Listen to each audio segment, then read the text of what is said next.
Hello students, welcome to the online classes of GSM College. I am Kalpana Tiwari and today I am going to discuss about the problem play. Problem play is also a kind of drama. Problem play जो है वो एक प्रकार का drama होता है. In problem play, the writer discuss a problem. इस play में जो राइटर होता है वो डिस्कस करता है, चर्चा करता है एक प्रॉब्लम से related to all human beings, जो सभी ह्यूमन बींग्स से संबंधित होती है.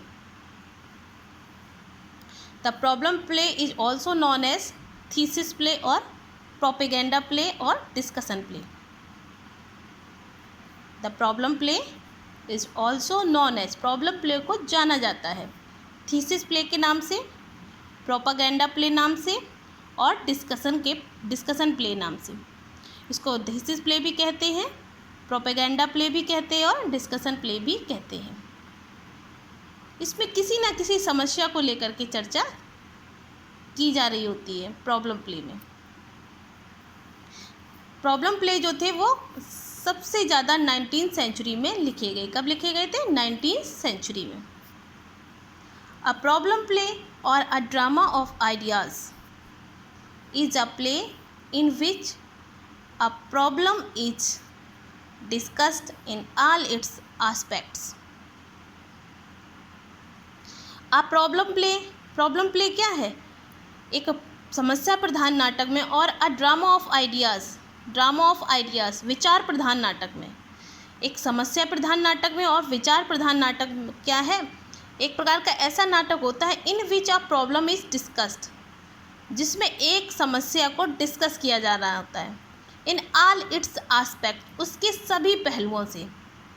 एक समस्या के सभी पहलुओं पर जिसमें डिस्कशन चल रहा होता है उसको प्रॉब्लम प्ले कहते हैं. और ऐसे ही ड्रामा ऑफ आइडियाज़ प्लेज भी होते हैं. प्रॉब्लम प्ले मीन्स समस्या प्रधान नाटक and drama of ideas means विचार प्रधान नाटक. It began towards the end of 19th century. Problem play की शुरुआत जो थी वो end of 19th century, 19th century जब समाप्त हो रही होती है उसके अंत में इसकी शुरुआत होती है. मीन्स होती 19th सेंचुरी में लेकिन उसका एंड होने वाला होता है. 20वीं सेंचुरी 20th सेंचुरी शुरू होने वाली होती है और 19th सेंचुरी का एंड होने वाला होता है. उसी टाइम ये प्रॉब्लम प्ले जो थे वो लिखने स्टार्ट हुए थे. John Galsworthy is one of the famous writer of the problem play. John Galsworthy जो हैं वो प्रॉब्लम प्ले के फेमस राइटर हैं, मोस्ट फेमस राइटर हैं. इन्होंने ही प्रॉब्लम प्ले को सबसे ज़्यादा लिखा है. He is regarded as social reformer. He is regarded means होता है माना जाना, माने जाते थे. ही इज़ रिगार्डेड, वह माने जाते थे एज सोशल रिफॉर्मर के, सोशल मीन्स सामाजिक, रिफॉर्मर मीन्स सुधारक. वह एक समाज सुधारक माने जाते थे. John Galsworthy is also known as a social reformer. John Galsworthy को एज ए सोशल रिफॉर्मर माना जाता था, जाना जाता था. He picked up contemporary problems of England as the subjects of his plays. He picked up, उन्होंने pick किया था, उन्होंने उठाया था, चुना था. कंटेम्परेरी का मीन्स होता है समकालीन. कंटेम्परेरी मीन्स समकालीन. ही पिक्ड अप कंटेम्परेरी प्रॉब्लम्स, जो भी समस्याएं थी ऑफ इंग्लैंड, उस टाइम के लोगों की, उस टाइम के इंग्लैंड के लोगों की जो भी समस्याएं थी उन्होंने उनको चुना और उनको क्या बना लिया? The subject of his place. उन्होंने अपने नाटकों का उनका सब्जेक्ट बना लिया, वही अपनी विषय वस्तु बना ली, उसी को अपना सब्जेक्ट मैटर बना लिया. ड्रामेटिस्ट की वही कथा वस्तु बन गई. जो भी इंग्लैंड के लोगों की समकालीन समस्याएं थी उन्हीं समस्याओं को लेकर के उन्होंने ये प्रॉब्लम प्लेस लिख दिए, जिसमें उन्होंने इंग्लैंड के लोगों की समस्याओं का डिस्कशन किया इन्होंने. In this play the characters and situations are so designed as give scope for a discussion of problem from various points of view.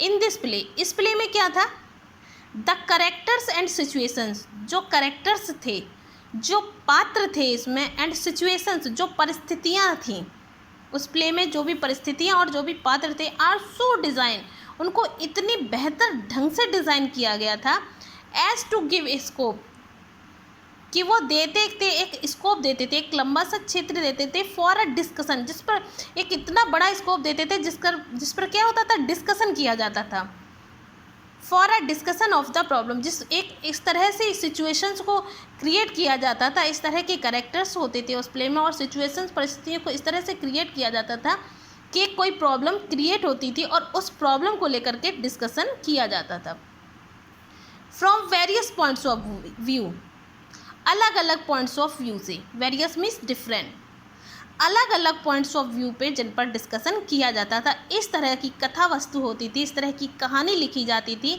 इस तरह के उसमें पात्र होते थे, इस तरह की सिचुएशंस क्रिएट की जाती थी कि एक प्रॉब्लम क्रिएट होती थी और उस प्रॉब्लम के वेरियस पॉइंट्स ऑफ व्यू पर डिस्कशन चलता था प्रॉब्लम प्ले में।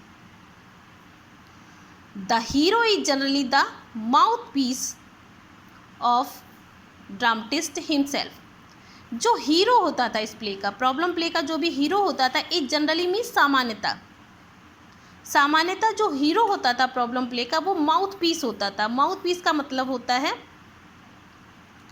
राइटर जो भी बोलना चाहता था वो राइटर खुद ना बोल करके हीरो के माध्यम से अपनी फीलिंग्स को बुलवा देता था, जो भी राइटर कहना चाहता था, क्योंकि कोई ना कोई प्रॉब्लम होती थी इंग्लैंड की कॉन्टेम्प्रेरी सोसाइटी से, जो भी प्रॉब्लम क्रिएट हो रही थी उस टाइम, उसको वो अपना सब्जेक्ट मैटर बनाते थे। तो वो हर इंसान से तो कह नहीं पा रहे थे इंग्लैंड के लोगों से, तो वो क्या करते थे, वो ड्रामा लिखते थे और उस ड्रामा में जो हीरो होता था, हीरो वही संवाद, वही डायलॉग और वैसे ही रिएक्ट करता था जैसा ड्रामेटिस्ट चाहता था खुद, हिमसेल्फ मीन्स खुद, जो ड्रामेटिस्ट खुद लोगों से कहना चाहता था वह बात वो हीरो के माध्यम से कहला देता है, उसी को बोलते हैं माउथ पीस। मतलब खुद ना बोलकर आपकी बात को आप किसी और के माध्यम से बुलवाएं, उसको बोलते हैं माउथ पीस। इसलिए the hero is generally the mouthpiece of dramatist himself, dramatist का खुद ही वो माउथ पीस होता था। The subject is some current problem, इसका जो सब्जेक्ट होता था वो करेंट प्रॉब्लम से रिलेटेड होता था। वही current problem, contemporary problems of England people, England के जो भी लोगों की उस समकालीन, उस समय जॉन गाल्सवर्दी के टाइम की जो इंग्लैंड के लोग थे, उस समय के लोगों की जो भी प्रॉब्लम्स होती थी वही उनका सब्जेक्ट बनता था। The subject is some current problems of England people. The dialogue is the debate on that problem, और जो प्ले होता था प्रॉब्लम प्ले, उसमें जो डायलॉग बोले जाते थे वो कैसे लगते थे, इज़ अ डिबेट, वो एक डिबेट के जैसे होते थे, मीन्स उस पर डिस्कशन चल रहा होता था ऑन दैट प्रॉब्लम। एक ऐसी सिचुएशंस क्रिएट की जाती थी जिस पर डिबेट होती थी, मतलब कई सारे पात्र होते हैं और उस पर वो लोग आपस में उस प्रॉब्लम को लेकर के डिस्कशन चल रहा होता है, एक डिबेट के जैसे उस प्रॉब्लम को लेकर के। डिस्कशन डज नॉट बोर अस, लेकिन जब हम वो प्ले पढ़ेंगे या उस प्ले को जब भी स्टेज पर परफॉर्म किया जाता था तो डिस्कशन डज नॉट बोर अस, वो इस तरह से उस प्ले को लिखा जाता था कि डज नॉट बोर अस, कि वो बोर नहीं करता था। जो भी प्रॉब्लम क्रिएट होती थी, जिस पर भी डिस्कशन चल रहा होता था, वो डायलॉग्स जो होते हैं वो डज नॉट बोर अस, वो हमें बोर नहीं करते हैं। Argument is now our master weapon, और उसमें प्रॉब्लम प्ले में जो आर्गूमेंट होती है, जो डिस्कशन था, is now our master weapon, वही मैन, मास्टर मीन्स वही मुख्य वीपन होता है, वही मैन शस्त्र होता है उसका। प्रॉब्लम प्ले में प्रॉब्लम का डिस्कशन ही एक मास्टर वीपन है, उस प्रॉब्लम पर डिस्कशन चलना ही एक मास्टर वीपन होता था, मतलब उस पर डिस्कशन होना ही, आर्गूमेंट होना ही उस प्ले का मास्टर वीपन था, मुख्य शस्त्र था। इसके कुछ एग्जाम्पल्स दिए गए हैं जिसमें हेनरी किप्सन का डॉल्स हाउस, हेनरी किप्सन ने डॉल्स हाउस लिखा है, बहुत अच्छा प्ले है ये। इसमें एक फीमेल है जो कि अपने अधिकारों के लिए आवाज़ उठाती है और जिस पर एक प्रॉब्लम क्रिएट होती है कि महिलाओं को इतने अधिकार प्राप्त नहीं होते हैं, तो उस पर डिस्कशन चल रहा होता है। नेक्स्ट है जीबी साका widowers house, Mrs Warren's profession and Candida. John Galsworthy का स्ट्राइप, ये बहुत ही अच्छा प्ले है और मेरा पढ़ा हुआ भी है। स्ट्राइप बहुत ही अच्छा प्ले है। इसमें क्या है, लेबर जो मजदूर वर्ग है और जो प्रोफेशनल जो मतलब ऑफिसर वर्ग है, उनके आपस में एक प्रॉब्लम क्रिएट होती है जिस पर डिस्कशन चलता रहता है। इसके बाद है the silver box, loyalties and justice etcetera. I hope you all will understand very well. Thank you.